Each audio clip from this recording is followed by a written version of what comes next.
What's up everyone, Adam from FWCI Collector's Edition here, and today I'm going to be reviewing 3 of the 4 of the Monday Night Wars wave with the Rick Rude Build-A-Figure. I don't even know what wave this is. It doesn't say it on the boxes anymore. But it's the Headbangers, and it is everybody's favorite Bryan Adams. The 3 cornerstones of the Attitude Era, if ever there was. So this is a pretty big wave. I don't know about you, but this is the heavy hitters. Now, I wasn't going to get the Hulk, and then I was going to get the Hulk, and then I went back to get the Hulk, and the Hulk was like, it doesn't work for me, brother, and went with somebody else. So currently, I'm Hulkless, but I will eventually get him and complete the Rick Rude Build-A-Figure. This is what we're seeing on the back of these. I like this Monday Night Wars packaging.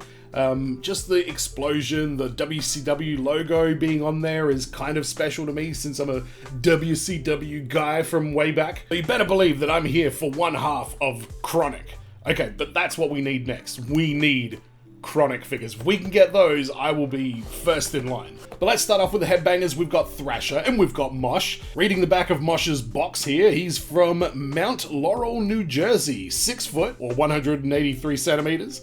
243 pounds or 110 kilos. Okay, that's weird that we've got the metric and imperial or whatever the different things are. And his finisher is the stage dive. What was the stage dive? That sounds like it's him just jumping into somebody butt first. Thus far in. Oh, there's an impact for you. Career highlight, World Tag Team Champion and being Beaver Cleavage. Bodies flew around like a mosh pit when the Headbangers took on Kurt Angle in a 2-on-1 handicap match. That was on December 1999. Wow, good. Enjoy that, Headbangers. Remember the time Kurt Angle beat you 2-on-1? And Thrasher from Camden, New Jersey, 6'2", 188 centimeters, 245 pounds, 111.1 kilos. Also does the stage dive as his finisher. Career highlights, World Tag Team Champion, and exactly the same description on the back. I actually met these guys at an indie show a few years ago, and they were both incredibly friendly. That is the Rick Rude Build-A-Figure. It's the one that showed up on Nitro and Raw at the same time. I kind of like them doing that because I feel like that's a very significant moment in wrestling history and a random weird one that is perfectly encapsulated with a Build-A-Figure. But let's crack these boys open and see what we're dealing with. So for those that haven't seen this new packaging, the bubble itself is actually quite small. And then there is an entire second part of the box here that will have the Build-A-Figure part. Alrighty, Headbanger Mosh, here he is in all of his glory.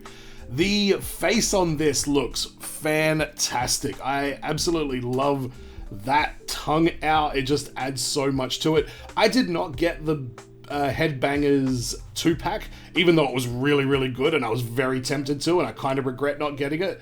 So I'm not sure if that's the same head that was used, but if it is, it's an absolutely perfect head sculpt for this character. Now, alright, so what do we got here? This is different, this is separate soft goods, so it's all like see-through, sort of like very, very micro fishnet sort of material. He's got that on the t-shirt as well as on the skirt. I'm glad to see that. I thought they were actually separate parts. And underneath he's just got a pair of shorts. Does it have anything written on the shorts? Does it have his name written on the back that his mum put on there? Nah. Okay.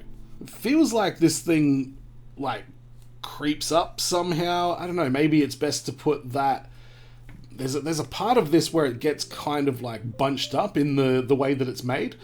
Maybe it's best to put that on the side, otherwise it kind of bunches at the back a little bit. And then, yeah, more of a fishnetty kind of top on there as well. But, I mean, that is a crazy, crazy moment to capture in elite action figure form. It really is. But with that being said, kind of pops. I love the two-tone pink and purple on the... are they stockings that he's wearing? And then with the all black, it definitely looks really, really cool. I don't think you get much from taking the soft goods off because you've got these shorts and everything like that and then no top. But, I mean, I really feel like that's not any kind of attire that you would really want or need. What I want to know is where are his big, giant, green, furry tits?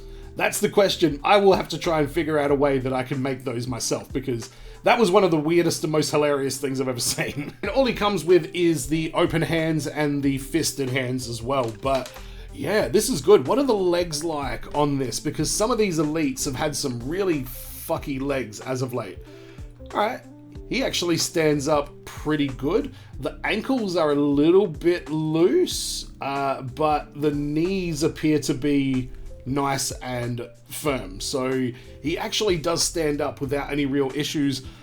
I'm going to quickly, and I'll do photos of these later. So I've got him standing up on a McFarlane's toy stand in that pose right there. And yeah, he doesn't, you have to get the balance on it just right. Like I say, those ankles are a little bit wobbly, but you know, he actually does hold in that kind of pose. So that might be the way to go. And of course, we've got Thrasher. Okay, this one's a bit of a longer skirt. I don't remember it being quite like that.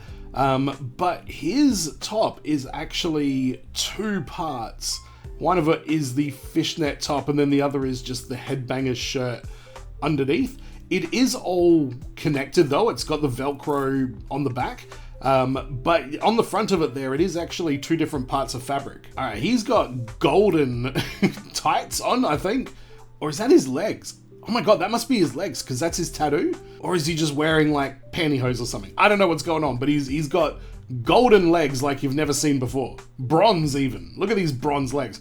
We need a Hulk Hogan with that complexion. And let's take a peek up the man's skirt, because it's just a pair of black shorts under there. Wild set this is. I'm not a fan of these big white elbow pads that Thrasher is wearing. Mosh didn't have any. I just don't like this design of elbow pads that Mattel uses for their wrestling figures.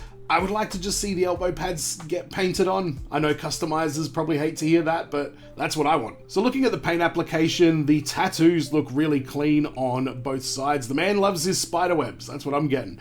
And all that paint and the piercings on the face are all done really, really clean. I don't really have any notes or complaints about this at all. I've got a tiny little bit of white paint that's like over the back of the ear, but I think that's pretty reasonable. That's, if anything, probably more realistic. But all the piercings are all painted with like a silver. The head sculpt on this looks great. And same as his mate, he comes with a couple of open hands and a couple of fisted hands. Again, good legs on these. I really wish I had some tag team titles to put on them, but I don't have the Attitude Era tag titles. Maybe if I bought the Headbangers 2-pack, I would, but I didn't. I mean, this was such a wild, weird phase for these guys. This wasn't even like the peak of their run. That was the 2-pack. You could have just put out that 2-pack or given us that 2-pack again in this wave, and I would have been perfectly fine. But they went all in on the bizarro phase of the Headbangers, which didn't last that long. I think this was only like a couple of months, but it lives on infinitely because of these figures. But let's do a quick Tarantino test. Tarantino test.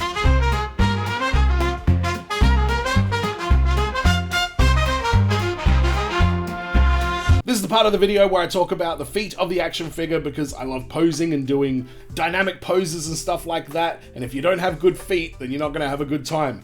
And these are weird, because the ankles on these are really, really not loose, but just like kind of like smooth, I guess. They don't feel loose, but they feel like they can go in any direction.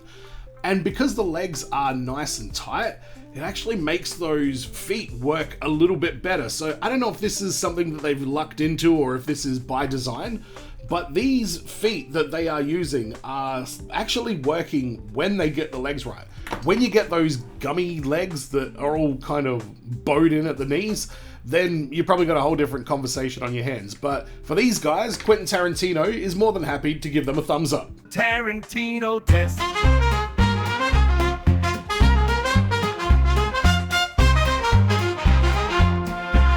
Alright, lastly, we've got the crown jewel of WCW, Bryan Adams from Kona, Hawaii? Is HI Hawaii? What the hell's HI? Wherever he's from, he's 6'6", 1.98 meters, weight 315 pounds, 142.3 kilograms, god damn! And his finisher is the full Nelson Slam. Bryan Adams represented the NWO in an 8-man tag match against Kurt Hennig, Barry Windham, Kendall Windham, and Bobby Duncombe Jr. Well, that was in 1998, so they were not the West Texas Rednecks yet.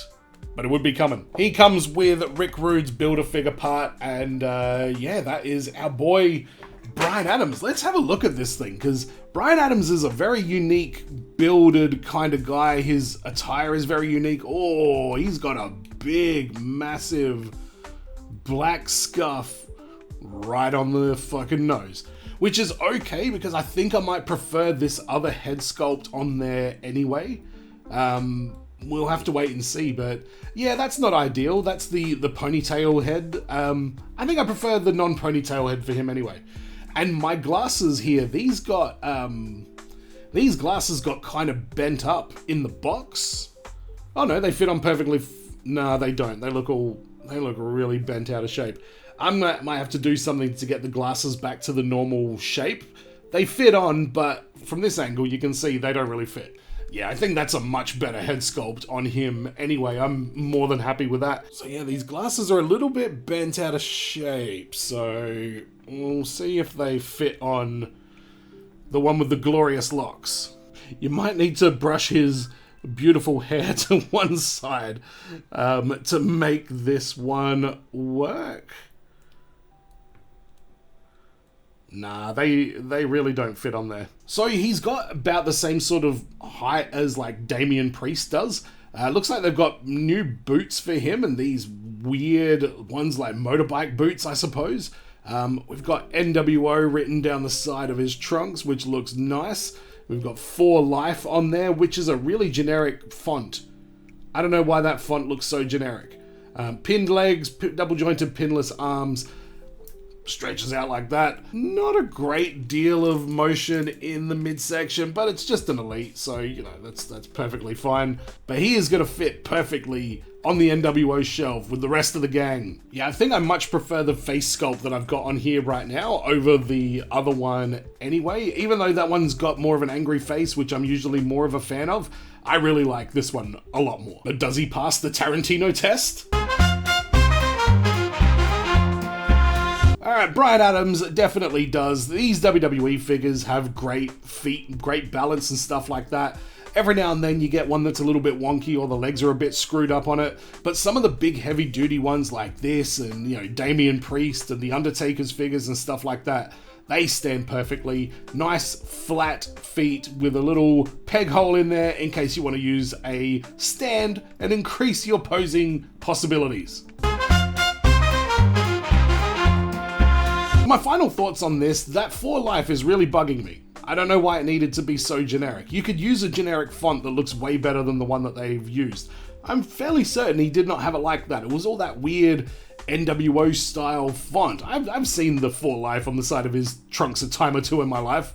And the height that they've actually got him with is pretty spot on. I mean, this is the Ultimate Edition Kevin Nash, and he's just a fraction taller than Bryan Adams. And I think Bryan Adams was like a couple of inches shorter than Kevin Nash, let's say. What Nash's height is and what Bryan Adams' height is, I do not know, but I'm pretty sure he's a couple of inches shorter, and this looks to be absolutely perfect. So this NWO collection is just amazing.